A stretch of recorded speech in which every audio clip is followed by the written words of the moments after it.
Uy! Samahan niyo ako sa panibagong ganap ng buhay. Another day, everyday pasok sa work. Alipin ng salapi, tama. Ay, Diyos ko, salamat. Morning grind nga niyan at papasok na ako sa office. Dito na yan sa Guadalupe. Alam niyo naman yung ganyang area, pang malakasan sa Guadalupe. Late na nga ako nung pumasok ako dyan, kaya nagdiretso na rin ako ng MRT para malapit-lapit na, tama. Ito na naman tayo sa commute serye natin. Medyo maganda naman mag-commute kasi nakikita mo yung area, pero papagod talaga yun, lalo na pag umaga at wala kang kain. Tama, panalo. Pagdating ko nga sa office yan, medyo nagugutom ako at nakita ko dito sa pantry namin, meron siyang turmeric. Sabi ko magtiti na lang ako at itatry ko muna ito. Kahit hindi ako mahilig sa mga ganitong tsaa, itatry natin siya kasi luyan dilaw naman. Hinahalo ko nga yan ay talagang amoy sa labat. Ay malamang luya yan, day. Uy, hindi ko nga dinamihan yan at half lang yun nilagay ko sa cup kasi hindi talaga ako mahilig sa ganto. Pero dahil medyo malamig dito sa office at alam niyo naman, masakit sa tiyan, edi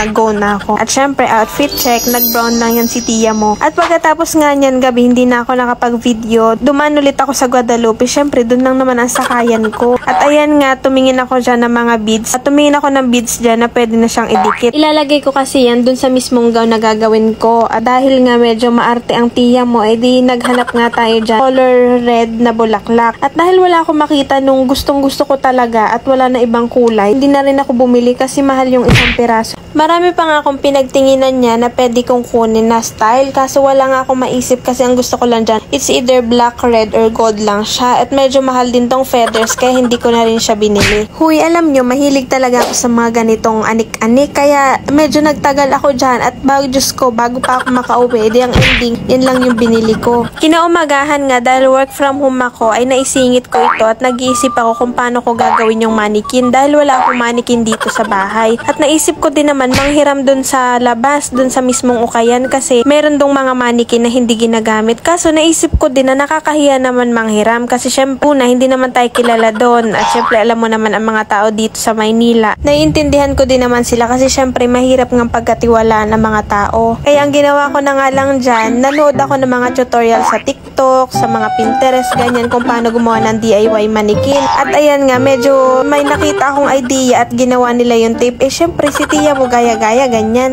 May tape din kasi ako dito sa bahay kaya trinay ko siya. Kaya sabi ko mukhang effective naman siya. Bakit nung medyo marami-rami na, hindi na ako makahinga. At ang sunod niyan, ang sabi daw ay gupitin sa gitna para nga daw matape mo rin yung mismong ibabaw niya. Nung inagupit ko, ay bakit naman nag-ibang itsura? Di kay palpak man din ang nagawa, tama? Di ang ending man din, ay nasayang lang yung tape ko. Ay naku naman, napakagaling. Kaya ang ginawa ko na lang dyan, di ginupit ko na lang yung tela ko at gagawan ko nga ng corset yung top ko kasi alam mo naman, kailan ko pa sisimulan. Dahil nga work from home ako, pagkatapos ko kumain ay lumabas ako para tuminang cutics dahil yung kulay nung nag-pedicure ako kulay green. Syempre, alam niyo naman may event at naka-red ako. Syempre, dapat perfect tayo. Dapat matchy-matchy siya. At Diyos ko, hoy, alam niyo ba, trinay ko nga pumunta dun sa ukayan kay nanay. Aba, pinahiram ako ni nanay ng mannequin niya. Alam mo yung tuwan-tuwa kasi ang laki ng tiwala ni nanay. Sabi ko, nay, abalik ko naman sa iyo. Kung gusto mo, i-hire ko na lang at bibigyan kita kahit papaano. Ito yung ID ko, ganyan, para syempre may tiwala. Ate, wag na daw, basta ibalik ko daw. Napakabait man din ni nanay. Sabi ko, nay, siya sige, abilhan na lang kita ng damit. At may nakita nga ako dito na dress sa kanya. So, bali yung dress na yan, medyo kintabers, ganyan. Tsaka maganda siya na dress. Iniisip ko kung pwede ko siyang itap dun sa gagawin kong gown. Alam niyo yung feeling na kahit ganun pala na hindi tayo kilala, basta marunong tayong makisama, makipag-usap sa tao, ibibigyan tayo ng tiwala. At syempre, tuwan-tuwa ng si tiya mo at may magagawa na sa kanyang gown na pang malakas.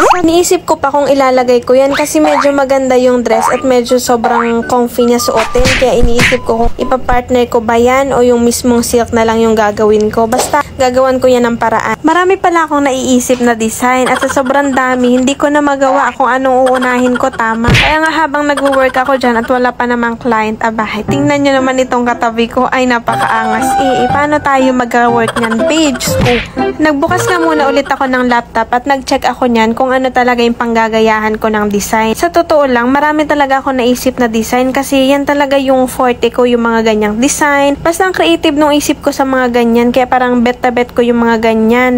Kaso, alam nyo naman, syempre, kailangan din natin i-pursue yung skills natin. At gusto ko din naman i-pursue tong mga gantong gusto ko. Kaya, syempre, for the go tayo niyan sa gagawin natin. Kaya kung isa ka sa katulad ko at ikaw ay si Pinterest girl, Diyos ko, i-go nyo na yun dahil yun yung makakatulong sa inyo sa kaartehan. At ayun lang, mag-check lang ako nito at bibigyan ko ulit kayo ng update. Salamat sa panonood.